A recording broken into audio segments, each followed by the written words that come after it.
Kendra Gaylord, the host of the podcast Someone Lived Here. I recently did a video on TikTok about Second Empire houses and how they became kind of spooky icons.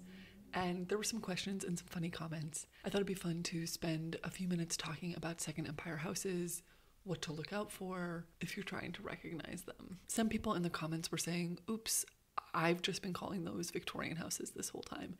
And no need for the oops, because you're absolutely right. Victorian houses are the main category that these are in, houses built from 1860s to 1900. Second Empire is a specific style of Victorian house. So it's like saying, oh, that animal was a dog, versus kind of getting a little more ultra specific and saying, oh, that dog was a husky. Now, to why I love this style of house, I just love walking around and looking at homes. And this was the first house that I could just see on the street and easily recognize. And that's because it has it's a very easy to spot home once you know about the roof.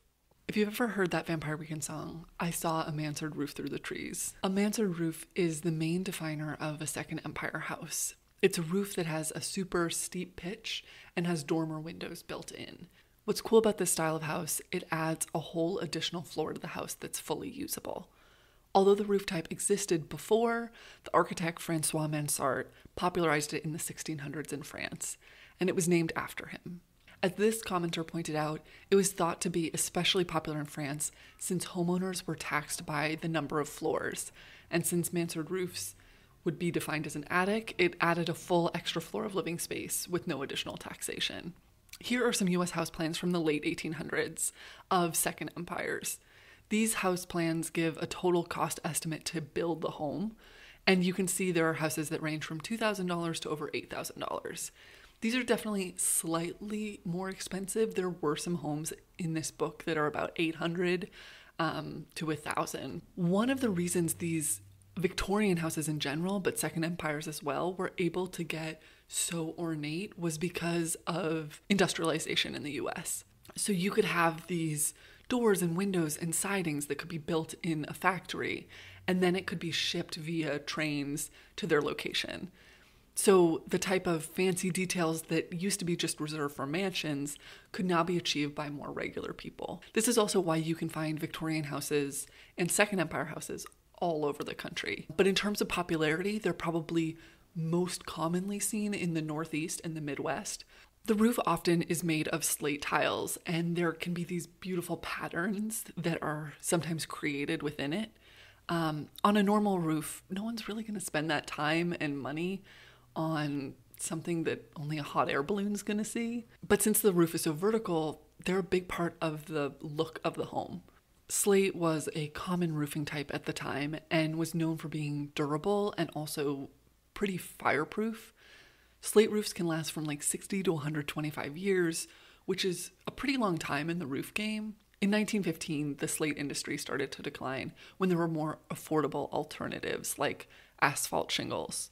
This meant slate roofs were no longer an affordable option, and after 60 years, these roofs that were first built in 1860 were looking pretty ragged by 1920. Which brings us to how these homes are portrayed in culture. By 1930, these homes were both out of style, colonial was having a revival, and also falling apart. So that meant when Charles Addams, the creator of the Addams Family, was growing up in Westfield, New Jersey, he was living near this house, the Second Empire that was falling apart. A commenter pointed out Edward Hopper's painting House by the Railroad, which he painted in 1925, and shows a Second Empire that feels really desolate, even though it's not run down per se. Then when Alfred Hitchcock was looking to create a home for Psycho, he kind of based it on this Hopper painting. So above the Bates Motel is that creepy Second Empire that just looks like it would be filled with taxidermy. And honestly, it has super not ended there. So in Lovecraft Country, this home, which is in the story bought by the main character and has a horrifying past, the actual home is in Georgia. And although it's been featured in tons of movies and TV shows, I believe it's in that one with Jack Black and the clock, it's no longer allowed to be used as a filming location because the mayor, it was causing such huge traffic issues since that's the main road in and out of town. And then in Elvira, Mistress of the Dark, she inherits this Second Empire from her dead great aunt and then fixes it up with the help of some horny teenagers. And in Hocus Pocus, this is the house the kids live in, which is an actual house in Salem. A ton of people mention the Scooby-Doo mansion, and that kind of brings in this other element. Homes that are Second Empire, but also have all sorts of other elements to them. Especially for fiction, it's used to just make an even spookier, cooler place. So Lock and Key does this with its Second Empire front, and then this Queen Anne round tower and porch. And in Practical Magic, this is kind of a stick style in, on the windows and in some of the gabled roofs.